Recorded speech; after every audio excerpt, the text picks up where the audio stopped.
Ще продължат ли да растат цените на имотите в София? Кратки отговор – да, но най-вероятно по-бавно. През последните години цените растяха много бързо. На места между 15 и 18%. Това е доста над историческите стойности за пазара.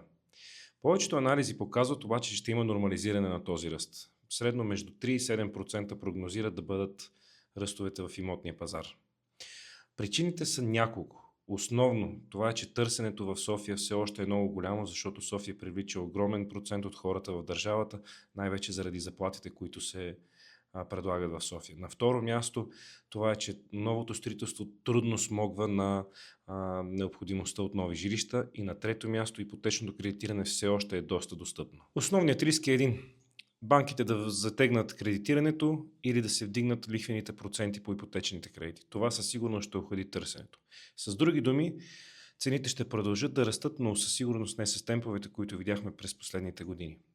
Тази публикация не беше финансов съвет, но ако имате нужда от такъв, свържете се с мен, Калоян Оканов, брокерът близко до вас.